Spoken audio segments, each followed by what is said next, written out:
Hello everyone, and welcome to the History of Byzantium, episode 86b, More Thoughts on the Byzantine Republic. I hope the interview with Anthony Kaldellis is still fresh in your mind.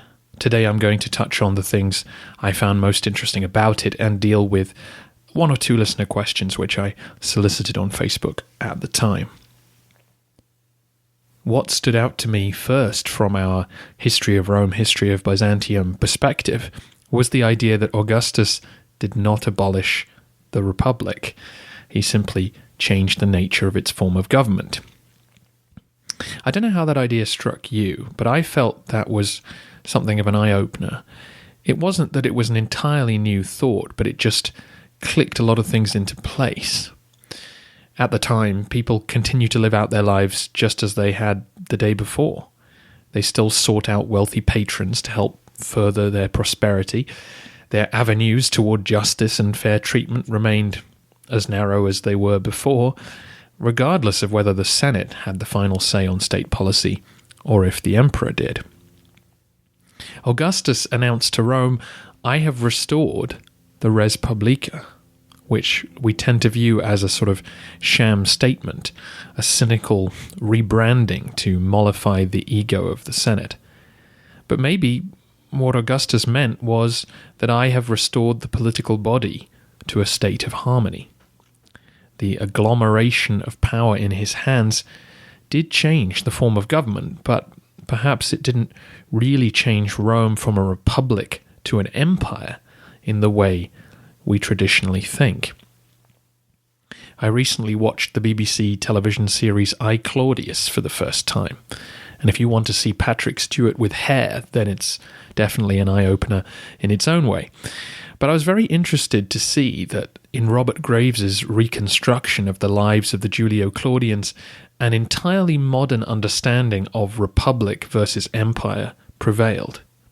So most of the good characters, including the Emperor Claudius himself, want a return of the Republic because autocracy is viewed as a generally bad thing. Even when Augustus is ruling, members of his own family yearn for a return to republican ways. I'm pretty sure I would have reacted against this presentation of events before reading Professor Kaldellis' book, but certainly watching it when I did, it was very clear that our modern conception of a republic as being inherently more democratic or representative was influencing our interpretation of the past. I think Professor Kaldellis' argument about what the res publica really means is convincing. And he's not arguing for republicanism surviving into Byzantine times, but the survival of a public sense that the government should be responsive to our needs. Following this argument through our narrative, I suppose that commonly accepted assumption of how government should function didn't alter despite the crisis of the 3rd century, where, as Professor Kaldellis points out, emperors were made and unmade by the armies out in the field. Interestingly, of course, the empire did split into 3 during that time as local emperors were seen as more responsive to the needs of their community. But it seems like it was the unique geography of Constantinople that allowed this popular participation to return to government. Now, in the interview, we discussed the physical proximity of the hippodrome to the palace as one form of that, and then you heard me suggest that being surrounded on 3 sides by water was another aspect of it. For those who heard the John Chrysostom episodes, you got to hear the real sense of blind panic felt by the Goths once the gates were barred. Where else could they go? In any other city there would have been another gate to run to, but not Constantinople. I also wonder if the strategic location of the capital was important as well. The ability of those in Constantinople to outmaneuver their military commanders was obviously key to establish civilian government. During the crisis of the 3rd century, we saw the emperors in the centre lose control of their armies, in part because they were spread out across the whole continent. Whereas by the time of Justinian, things had compacted You had 2 armies in the Balkans and 1 or 2 out on the Eastern Front, and then you kept the 2 praesental armies loyal at home. In this new scenario, the emperor could more easily run the whole system from the palace. The eastern and western armies were separated by the Bosphorus, and as long as they were well taken care of, the praesentals would act as another buffer. This allowed Fortress Constantinople the chance to become the central arbiter in who would run the whole show. And thus, the general population got an increased role in government. That is just me adding my own thoughts on how this idea fits into our story. Don't take that to be Professor Kaldellis' argument. Another thing that Professor Kaldellis does in the book is to give excellent examples of how that unspoken political culture operated. Now, I thought that was a fascinating idea. What assumptions do we have about what is and isn't acceptable in political life? In the interview, we heard the interesting example of our perception of whether rich or poor people deserve their fate in some way. In Roman times, that view was presumably even more deeply embedded. Certainly, you can imagine a Procopius or a Theophanes not even bothering to comment on such a thought, to suggest that they were just lucky to be born into upper-class families, whereas Publius the mule driver never had the opportunities that they did, would probably have seemed absurd. In the same way that once you were emperor, well, God must have wanted you to rise to that position. It got me thinking about unwritten rules of politics in contemporary Britain. In September 2015, an allegation surfaced that the Prime Minister, David Cameron, while at university, placed a part of his anatomy in the mouth of a dead pig as part of an initiation. Now, that might be quite untrue, but as unsavoury as the thought of it is, it hasn't had any discernible effect on his political standing. But what if the allegation was something more serious? What if it were that Cameron had repeatedly used a certain racial slur during his youth, or a homophobic slur? I suspect that if substantiated in even a vague way, that could have done tremendous damage, and if proven, would surely force him to resign. Now, there's nothing in the laws which govern Britain which suggest that using a racial slur 20 years before you entered office would debar you from serving in it anymore, but I suspect that's what could happen. It may be a frivolous example, but I thought it was worth giving because there are definitely occasions when Byzantine emperors have been overthrown, and we aren't clear why the public in Constantinople had turned against them.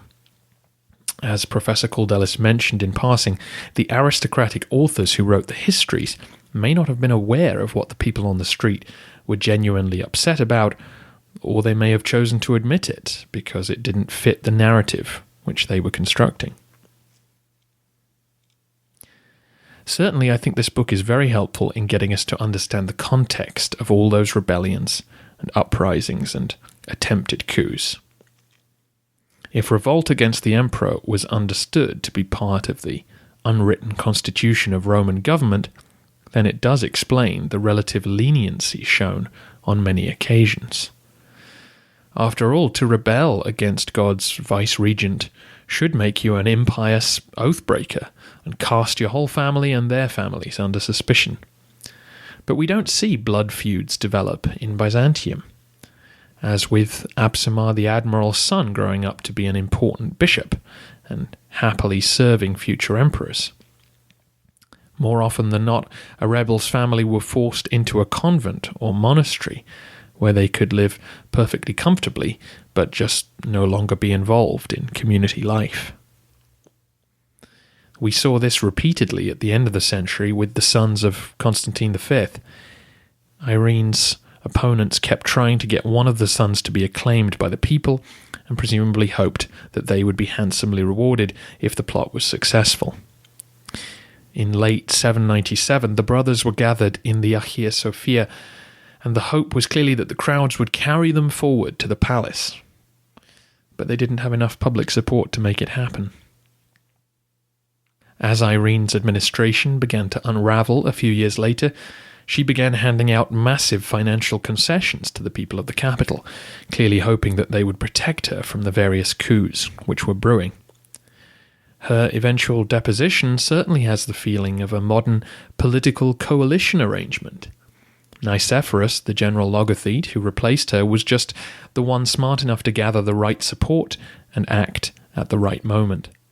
The transfer of power took place with minimal violence. When Irene refused to marry or adopt, she forfeited her role within the system. Her replacement by a new man was just a matter of time. When I asked listeners on Facebook for questions about the Byzantine Republic, most answered with no knowledge of the book, so understandably the queries that came in were focused on our modern concept of a republic. And yet I think we can helpfully touch on a couple of them. One listener asked if the people had rights, and if the emperor was subject to the law. We haven't quite reached Leo VI in our narrative yet, but in the book we're shown how when Leo came to gather his own law codes, he reacted to the behaviour of his subjects. Rather than his will being law, he had to accept the way people were behaving as lawful, rather than try to force them to change. There was a sense of negotiation between ruler and ruled when it came to the law. One listener posted the excellent question of why no formal succession process was ever developed. Based on my reading of the book, the answer would be that the office of emperor was just that, an office, a public office. It wasn't to be bequeathed or handed on without consultation with the people. As Professor Kaldellis acknowledged, of course, this was manipulated, and Leo III didn't ask the people to vote on whether Constantine V should be crowned, but he did have to stage manage his son's elevation to gain public acceptance. And Constantine V quickly discovered how much oaths of loyalty meant once Artavasdos kicked him out of power. Another listener asked how the Byzantines viewed their own political system, which of course is the subject of a large chunk of the book. But one incident gives us interesting insight. It comes from the report of a Byzantine ambassador named Priscus, who goes on a mission to meet Attila the Hun. In the writing which survives, Priscus compares Roman politics to those of the Hun Confederation. Now, Priscus takes this opportunity to complain about all the things he doesn't like about his own country. He says that the Roman people are not allowed to bear arms for their own defense, which he disagrees with.